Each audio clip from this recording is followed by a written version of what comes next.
Halo semua, Fajrin di sini dan pada kesempatan kali ini saya akan menjelaskan terkait work and holiday visa mulai dari alur pendaftarannya sampai bagaimana nanti tampilan pada saat kita mengisi form. Jadi ikuti terus sampai akhir biar memahaminya tidak parsial tapi lebih komprehensif. Sebelum masuk ke work and holiday visa itu apa, saya ingin menjelaskan terlebih dahulu bagi teman-teman yang mungkin belum tahu apa itu visa, apa bedanya dia dengan paspor. Nah, kalau paspor itu seperti KTP kalau kita di Indonesia. Nah, kalau KTP ini dia berlakunya dalam negeri, paspor ini berlakunya mancanegara. Sementara kalau visa, dia adalah izin tinggal yang diberikan oleh suatu negara.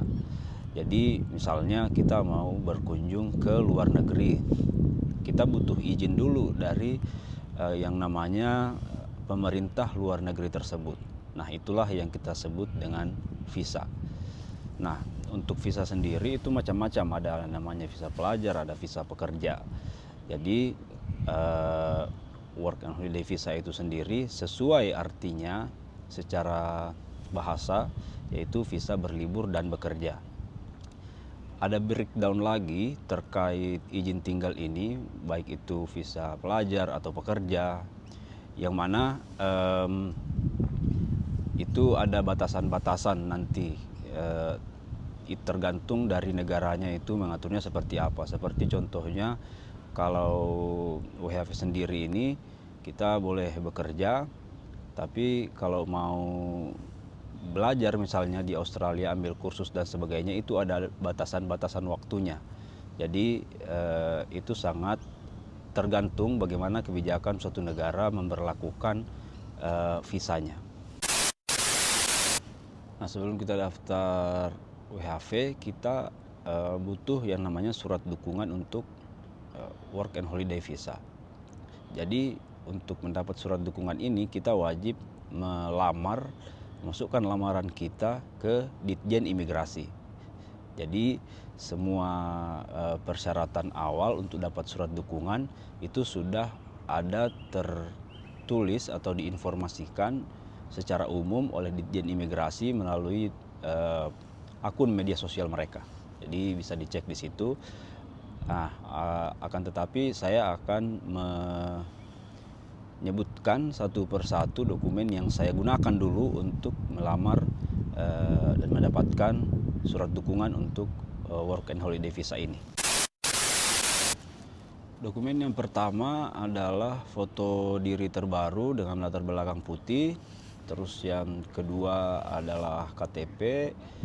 Terus yang ketiga adalah paspor. Dan yang keempat ada sertifikat kemahiran bahasa Inggris. Yang kelima adalah surat keterangan catatan kepolisian yang itu diterbitkan minimal oleh Polda.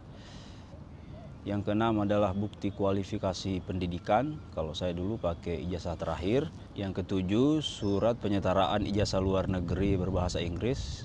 Saya pakai ini dulu sehingga saya tidak pakai surat tanda kemahiran bahasa Inggris lagi, karena pendidikan terakhir saya itu menggunakan bahasa Inggris, di ijazahnya tertulis begitu.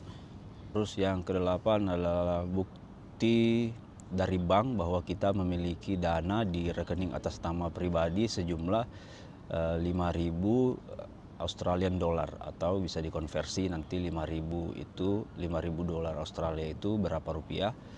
Kalau 10.000 berarti harus 50 juta. Terus dokumen yang terakhir adalah surat pernyataan keabsahan dokumen.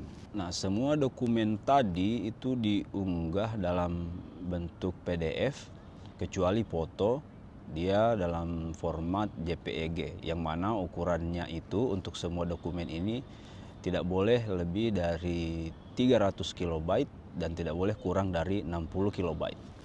Dan perlu dicatat juga persyaratan pengajuan sebagaimana yang diterbitkan oleh Ditjen Imigrasi ada di sini. Dan yang perlu dicatat itu di garis bawahi adalah umur itu tidak boleh lebih dari 30 tahun dan tidak boleh kurang dari 18 tahun.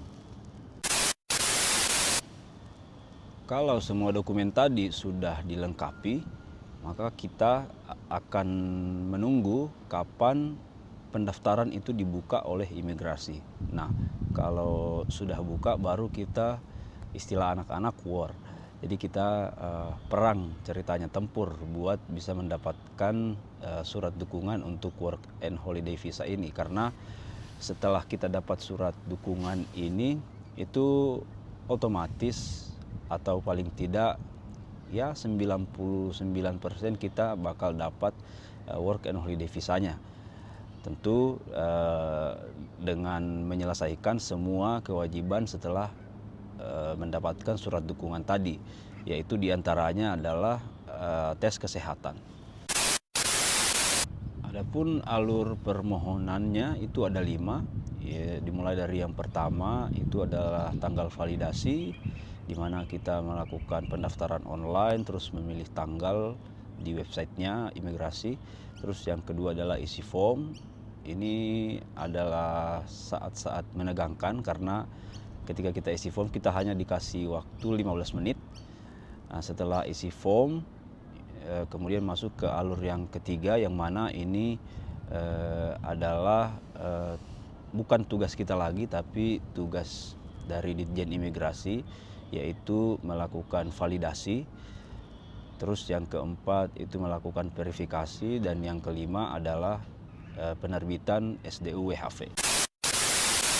Menurut saya satu hal yang penting ketika kita melakukan war SDU WHV atau tempur dengan ribuan orang seluruh Indonesia, itu adalah kita harus familiar dengan interface-nya imigrasi Indonesia. Jadi sebisa mungkin kita familiar dengan semua pilihan yang ada di situ, dan juga tahu bagaimana biar kita bisa lebih cepat dan tepat mengisi setiap dokumen, mengupload di tempat yang benar, sehingga kita waktunya itu lebih efisien. Karena kan apalagi waktunya cuma 15 menit.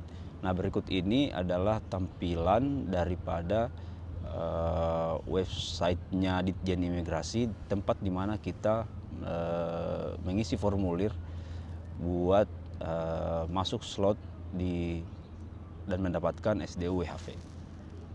Jadi seperti ini tampilan awal di website Ditjen Imigrasi.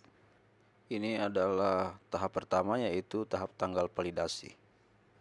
Angka-angka ini adalah jumlah peserta yang sedang login. Sementara ini adalah slot yang tersedia, kita tinggal pilih satu. Saran saya pilih yang paling kiri karena itu adalah tanggal yang paling dekat. Setelah pilih slot akan muncul tampilan seperti ini dan tinggal klik yang di bawah. Setelah dapat slot, kita akan diarahkan ke isian biodata, dan ingat waktunya 15 menit. Saran saya buat catatan seperti ini, jadi nanti tinggal di copy paste saja masuk ke isian biodatanya. Setelah biodata lengkap, kita akan lanjut ke bagian unggahan dokumen. Hijau artinya sudah terupload, biru untuk melihat kembali, dan merah untuk menghapus. Di akhir usahakan untuk melihat kembali agar memastikan dokumennya terupload dengan benar. Selanjutnya isi captcha yang disediakan, centang tombol yang ini, dan terakhir kirim permohonan. Dan itu dia semua tahapannya. 3 langkah yang ini itu tugas dari Ditjen Imigrasi, jadi bukan kita punya tugas. Setelah menunggu sambil merinding-merinding disko maksimal 5 hari kerja, SDWHV kita terbit dan seperti ini tampilannya. Selanjutnya kita ke Imigrasi Australia. Buka online.imi.gov.au dan buat IMI account. Untuk pembuatan akun IMI, tinggal klik create IMI account di bawah ini ya. Dokumen apa saja yang kita masukkan nanti pada saat kita lodge visa, itu adalah semua dokumen yang kita pakai tadi buat mendaftar SDUWHV. Dan ada tambahannya, yaitu akta kelahiran dan juga surat dukungan tadi itu kita upload juga nanti ketika kita mulai mendaftar ke imigrasi Australianya. Yang membedakan kali ini adalah ada 3 dokumen yang harus kita translate ke dalam bahasa Inggris. Jadi kita harus pakai jasa penerjemah tersumpah untuk menerjemahkan 3 dokumen berikut. Yaitu yang pertama adalah akta kelahiran, terus yang kedua adalah ijazah, dan yang ketiga adalah nilai transkrip akademik. Itu semuanya wajib diterjemahkan ke dalam bahasa Inggris. Saran saya, akta kelahiran dan juga kartu keluarganya itu sama-sama ditranslate saja. Jadi nanti bisa buat dokumen pendukung dan semuanya diupload. Sehingga dokumen-dokumen tambahan untuk lodge visa itu lebih komplit. Jadi bukan cuma 3 sebagaimana yang diwajibkan, tapi bisa ditambahkan dengan support dokumen yang tadi. Jadi terjemahkan saja mulai dari akta kelahiran, kartu keluarga, ijazah terakhir, dan juga transkrip nilainya. Kalau semua dokumen tadi sudah di-upload di akun kita yang di Imigrasi Australia, maka yang selanjutnya kita lakukan adalah membayar untuk visa tersebut, yang mana harganya itu setahu saya setiap tahun naik. Setelah membayar visa, kemudian kita harus melakukan tes kesehatan, yang mana rumah sakitnya itu harus yang diakui oleh pemerintah Australia. Jadi hanya ada beberapa rumah sakit di Indonesia yang itu diakui oleh pemerintah Australia. Setelah tes kesehatan, nanti bakal ada updatean di akun IMI-nya teman-teman, akun IMI Australianya, yang mana di situ bakal ada updatean tertentu apa yang harus dilakukan selanjutnya. Kalau misalnya harus melakukan tes kesehatan ulang juga bakal diupdate di situ.